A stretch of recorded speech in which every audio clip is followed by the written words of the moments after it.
Good morning and welcome to day 3 of the Building Resilience Through Private and Public Partnerships Conference.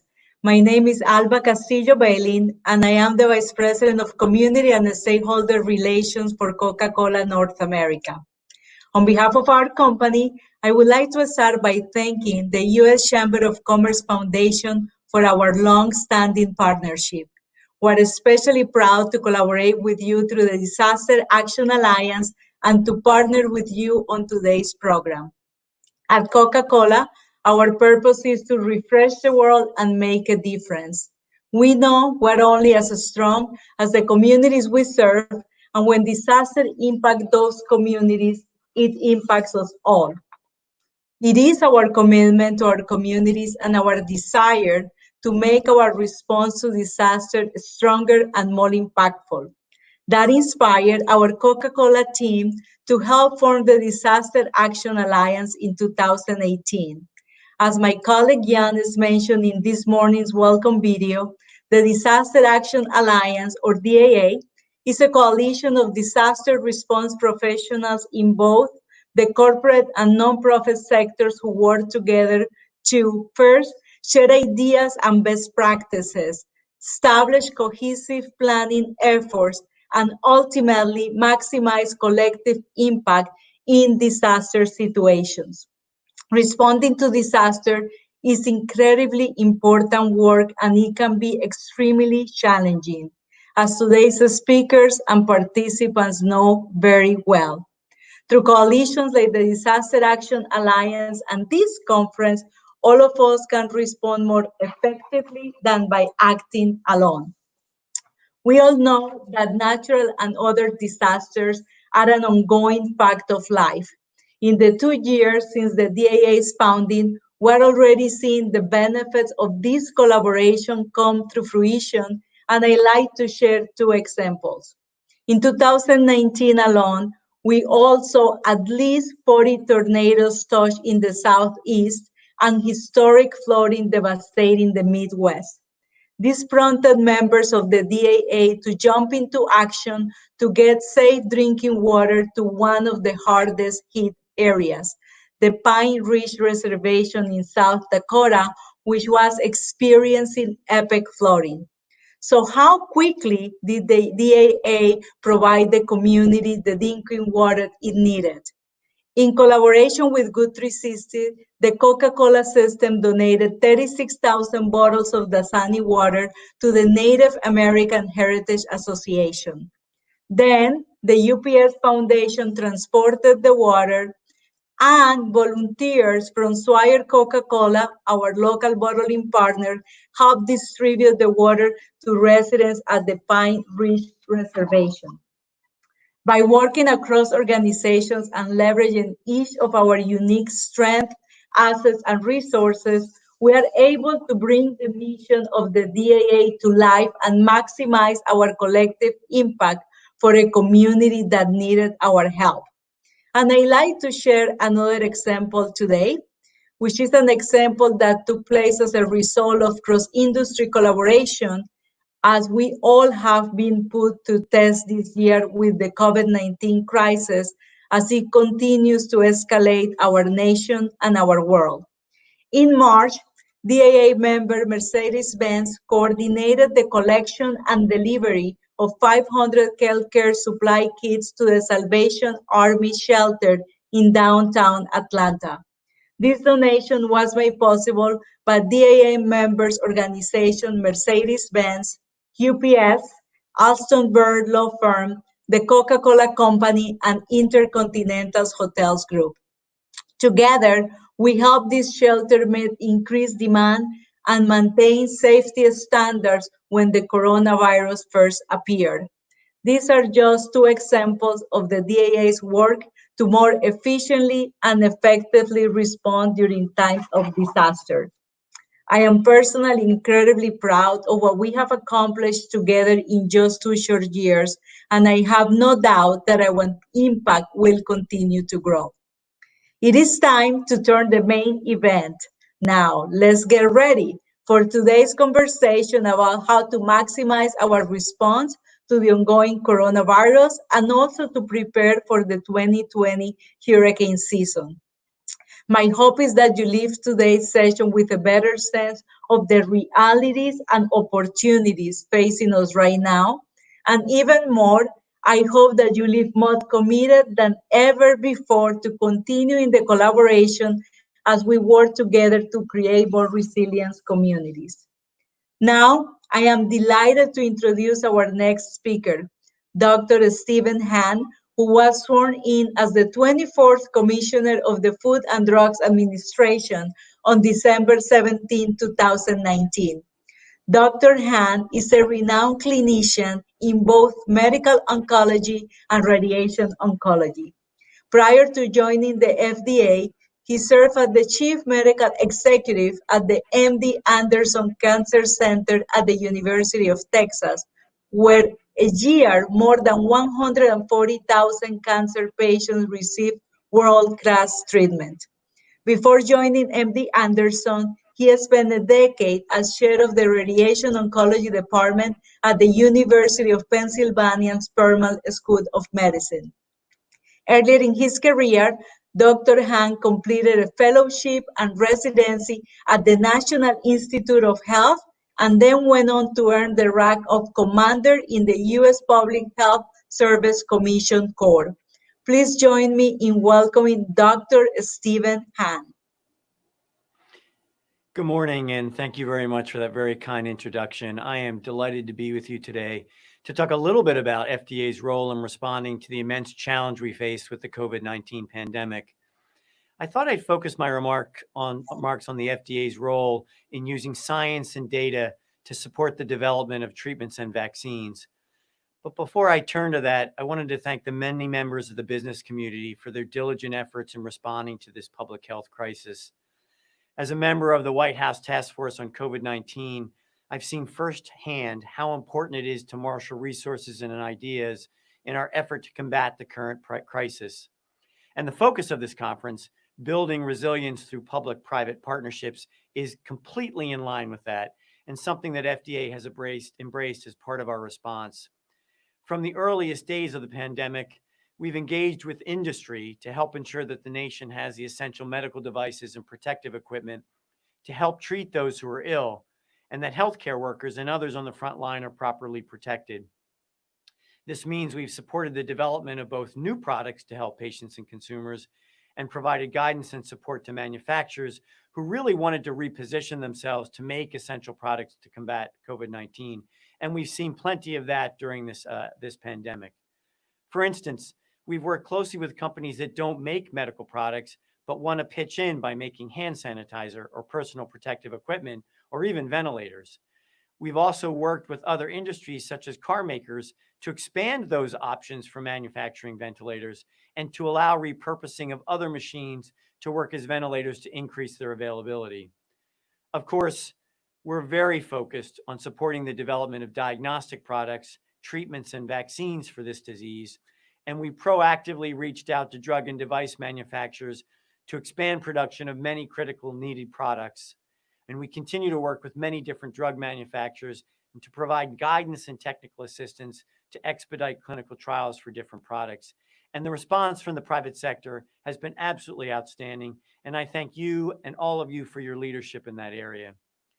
To help meet the urgent need, FDA created the Coronavirus Treatment Acceleration Program to leverage cross-agency scientific resources and expertise to bear on the development and review of COVID-19 therapeutics. There are now more than 510 development programs and planning stages, and as of today, the agency has reviewed more than 230 clinical trials of potential therapies for COVID-19. And we've already learned a great deal from a number of trials that have been conducted to evaluate treatments for this virus. In fact, in record time. We're gleaning valuable information from studies also involving real-world data and real-world evidence, something that'll expand our capabilities moving forward as an agency. Knowing what scientific methods, tools, and data to use is a key part of the significant challenges we face in finding answers during any public health emergency, and probably more so in this one. We've sought to operate at a faster pace than normal circumstances, and with a new disease, like COVID-19, we have a very steep learning curve. But we've made, as a nation, some notable progress in our understanding of COVID-19 in our efforts to help patients suffering with it. In these efforts, we're providing regulatory flexibility and ultra-rapid advice and review to speed the development and availability of potentially safe and effective life-saving treatments. But let me stop there and emphasize one thing. Our standards regarding safety and efficacy remain what they've always been at FDA. We are attempting to do this in record time, but we still are very much committed to our commitment to the American people about safety and efficacy of medical products. Now, we've streamlined processes and operations for developers and scientists to send inquiries and requests, and are providing resources to healthcare providers and researchers to help them submit emergency requests to use investigational products. We're also asking for feedback from all of you. How can we do this better? And I hope one of the consequences of this conversation is that you'll be able to reach out to us with that. We are also exploring all possible options to the most efficiently advance the development of safe and effective vaccines to prevent COVID-19. That, of course, is top of mind for all Americans and has been in the news lately. Now, to help speed this development, the FDA is providing regulatory advice, guidance, and technical assistance to large and small vaccine developers, researchers, manufacturers, and experts across the globe. We're considering all possible options as we explore and try to expedite the most efficient and timely development and availability of vaccines. Now, it's really important to underscore that we aren't at FDA vaccine developers, but we do want to make sure that those who are developing vaccines have the information they need to do so in the most expeditious way. We recently issued guidance on this issue, which outlines the process for the timely development of safe and effective vaccines to prevent COVID-19. The guidance reflects advice the FDA has been providing over the past several months to companies, researchers, and others, but provides regulatory transparency and includes our recommendations regarding the data to be submitted to facilitate the manufacturing, clinical development, and approval of a COVID-19. Think of it this way. What are the data that FDA needs to make the absolute best decision for the American people about the safety and efficacy of a vaccine? That's what we put into the guidance. It also reinforces our message to help anyone involved in the process understand that we cannot and we will not cut corners in our decision-making. Let me repeat that. We cannot and will not cut corners in our decision-making.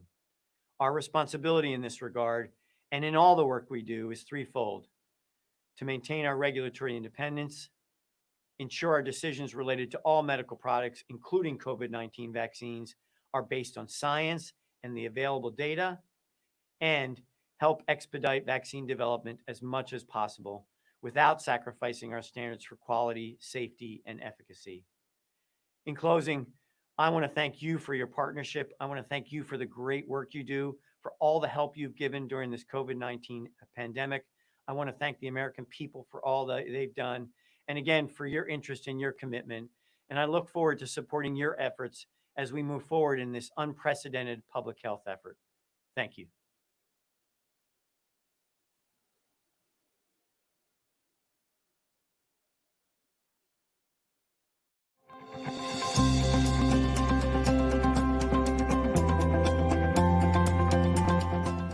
The purpose of this session is for us to get together to continue the work that we started last fall on how we can work together collectively during times of disaster. After this session, we want to leave knowing what we can do if there is a disaster tomorrow.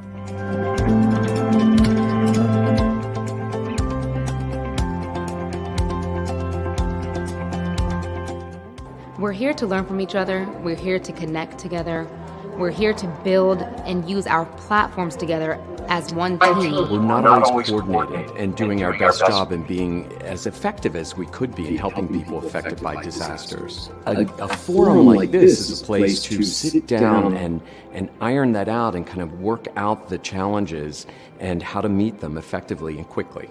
This is extremely important because, unfortunately, natural disasters continue to strike, and we want to make sure that we are there when our communities, when our associates, when our neighbors, when our friends need us most.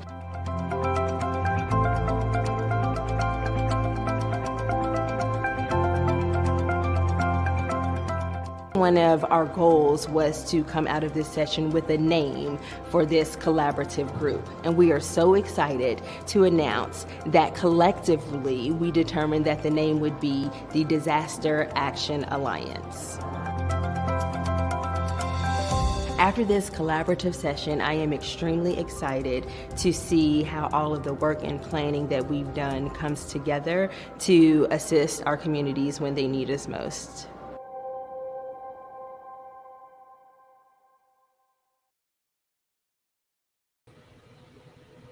Good morning, everyone. It's so nice to be with you all this morning. My name is Nicole Lewis St. I serve as the Executive Director of Healthcare Ready. And I want to first start by thanking the organizers of this amazing conference for finding a way to make sure that we could connect virtually at such an important time to have discussions like this.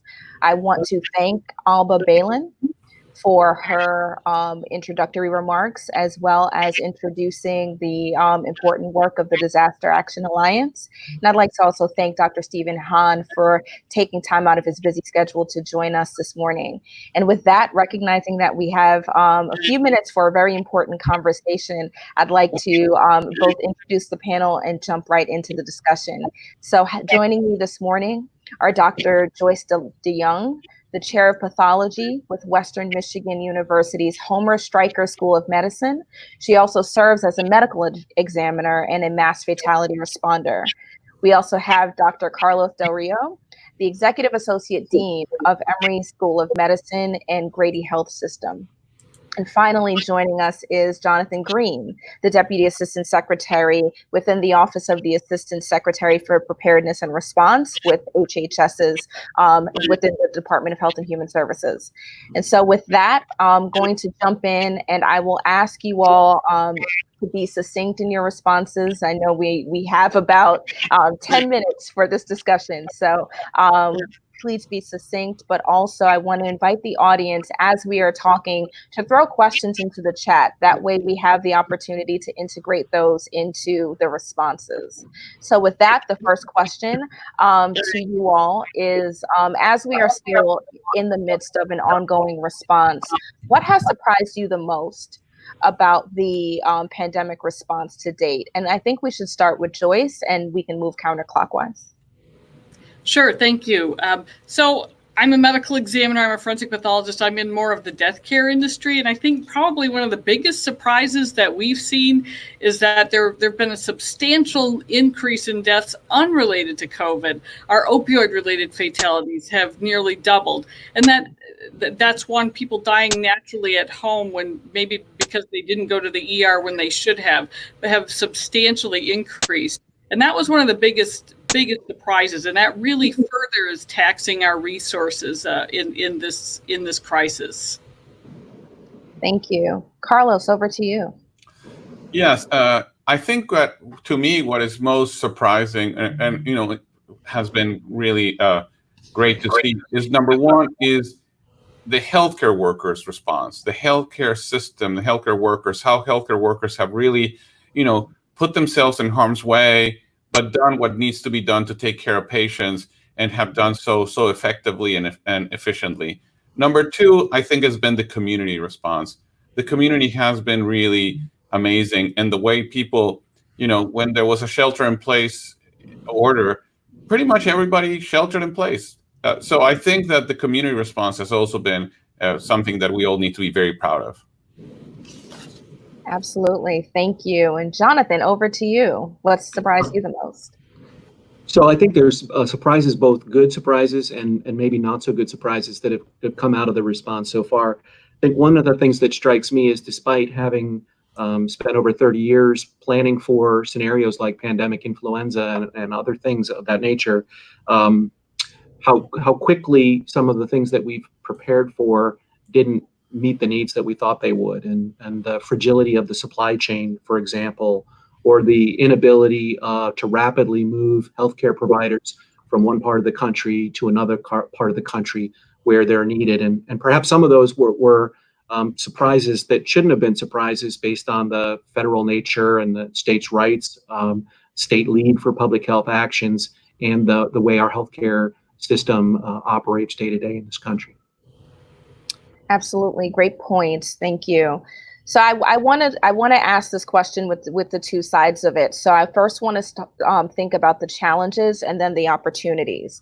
What do you think are some of, at this point, the greatest challenges we will see with the ongoing response and the future phases of the response? Anyone is welcome to jump in. Sure, I can. We'll just go around the same way. I think some of the biggest challenges that we have is that that we're facing is, in addition to handling this ongoing COVID crisis, that we are also needing to prepare for things like hurricane season and tornadoes and flu.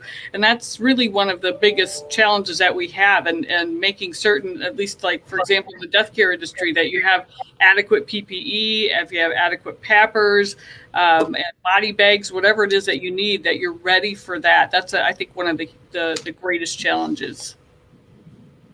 I mean, to me, the challenge that I see, besides what Joyce mentioned, I think to me a big challenge is really the lack of a national strategy that has been implemented. And how, because states are independent, you have states with different strategies, different ways of doing things, and that creates just a cacophony of response. And I think about being in a boat and trying to row, but everybody's rowing in different directions, and you can't get the boat to move forward in an appropriate way. And an example of that has been how difficult it has been to get everybody to, for example, wear a face mask. I think a big challenge has been how we have politicized a lot of the technical stuff. And when you try to respond to politicized technical things, make it really hard to have an effective public health response. And I would say, finally, I think the fragility that has been mentioned, the fragility and fragmentation of a healthcare system makes it really hard to have a response to a pandemic of the proportion of this one's. Yeah, and I would follow up by saying that I agree with all the comments that have been made so far, and understanding that the fragility of public health systems and the underfunding of public health systems for decades has led to additional challenges as we move forward. In my corner of the world, the biggest challenge moving forward for the rest of the response is trying to, at the same time, meet the needs of state and locals in terms of personnel and materiel to support response, while at the same time putting it in the bank, replenishing the strategic national stockpile as an example. Where is that fine line between preparing for what we believe is going to be coming in the fall and thereafter, and responding to the here and now? And as been mentioned, we're in hurricane season, and we know the response to hurricane season is somewhat fractured, is somewhat delayed. The attention of emergency managers and public health professionals who would normally be focusing on hurricanes, they've been fully engaged in the COVID-19 response up until now. So how do we take and add those things like health screening, non-congregate sheltering into the day-to-day operations of a hurricane response are going to be some of the challenges in the very, very near future. Absolutely. So I think we've touched on different points of strain, whether those strains be from the emergency management infrastructure, public health infrastructure, trying to get towards a cohesive national strategy, thinking about supply chain, which is very much our wheelhouse at Healthcare Ready. But also I want to pull in some of the elements that were presented earlier from the prior speakers and the video that we saw as it relates to the opportunities for coordination, the role of public-private partnerships, and thinking about everything that you all just framed as challenges. What are the greatest opportunities that you've seen and that you think are ahead of us that you would charge this group to consider going forward? So I think one of our greatest opportunities is, number one, this is a little bit more like a slow-moving tidal wave as opposed to another mass fatality like an earthquake or a Hurricane Katrina, where we have this. So we do have an opportunity to kind of evaluate where we are, and whether you're a hospital or emergency preparedness or a medical examiner or coroner, to be able to, we do have this time frame here, because it's rather slow-moving, to evaluate where we are, and then to work with your private sector, to work, identify your changing needs and talk to the private sector. So companies that one of the companies that I work with, such as Mopec, they're working really hard to meet the demands and the changing demands that we're facing, whether it's additional body bags or different ways to cool bodies. But I think that's an example of seizing this moment identifying what you need and then moving forward and getting those things done as this is rolling out, and part of being prepared for some of these other challenges that are coming down the line, like hurricanes.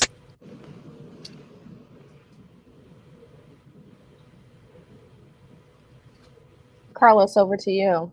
No, I think there's a lot of opportunities. We have seen how healthcare has pivoted, has adjusted. We have seen how the work environment has adjusted.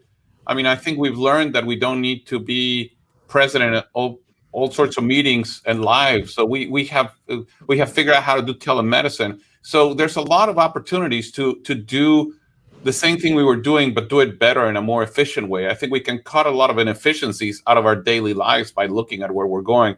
But I think that a big missed opportunity, and something that I want to see that we focus on is how do we, I think the stark health disparities that have hurt us in this pandemic and that have become so apparent, how do we not miss this opportunity to once and for all tackle health disparities in this country? What are the things that we need to do as community, as private sector, as government to work together to really tackle health disparities and once and for all use this opportunity to really do something innovative and different to make health disparities a thing of the past?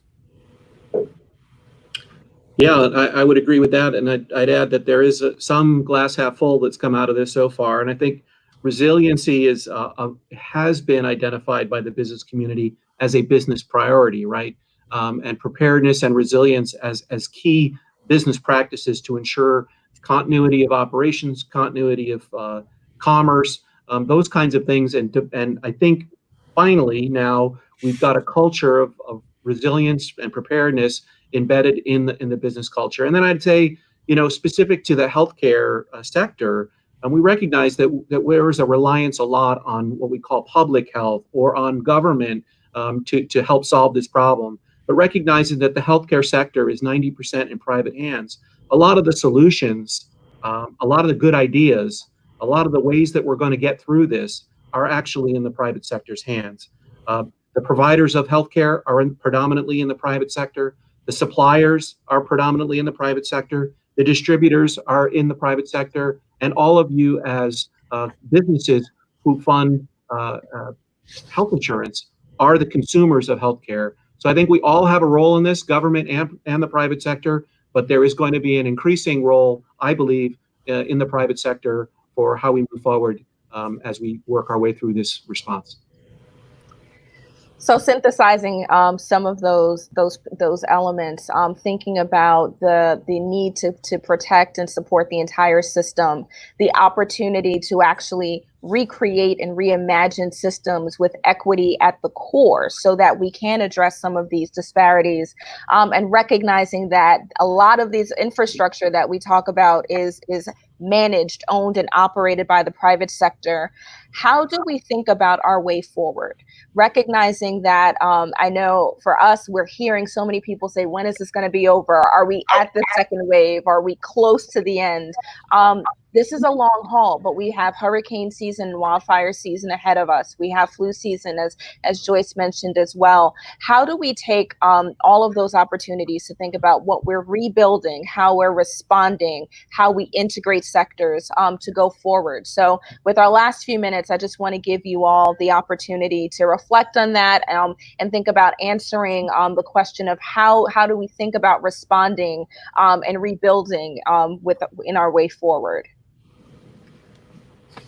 So I think just like the title of this entire program, we do have to focus on building resilience. And part of that, as was pointed out previously too, is that the private sector is actually really critical to that.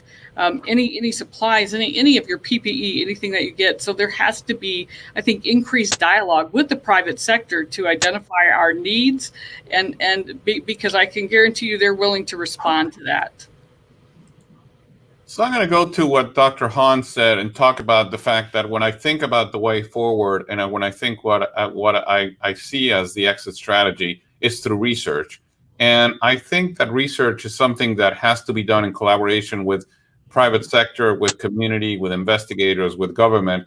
But if we do it right, and the research that is beginning on phase 3 of the vaccine studies, if we do it right, research is going to find the way out through treatments and through vaccines. So I'm a big believer that there's a huge opportunity to really make research be the way that it's the door to exit and to the end of this epidemic. And I would say that through our deeds and actions, we all have to understand that we all, each and every one of us, have a role in how we're going to get through this. You know, humans helping humans, Americans helping Americans, somewhat akin to as a 9/11 response survivor, that feeling that we had as a country rallying around our fellow Americans post 9/11 and a commitment to get through it and do whatever it needed to be done. And each and every person has a role and responsibility, whether it is simply wearing a facial covering, a mask, and washing their hands. There are things that each and every one of us can do every single day to help get us towards where we want to be, and that's through this outbreak. Absolutely. Thank you all for your comments. I want to make sure that we are able to stay on time. And so with that, we are going to head to the first set of breakouts for the day. I just want to remind attendees that you can find the list of breakouts in the agenda view, and you'll be able to join from there. Following those breakouts, we've been informed that there'll be a 30-minute break, and then the programming will resume at 1 p.m. Please virtually join me in thanking this phenomenal group. I feel like I could speak to you all day, and I hope that we're able to reconvene and do some of that action planning and making sure that we are supporting one another from these various components of the response as it is ongoing. So thank you all for your service. I salute you all for your contributions to this pandemic response. Take care and have a great day. Thank you, everyone. Thank you. Thank you.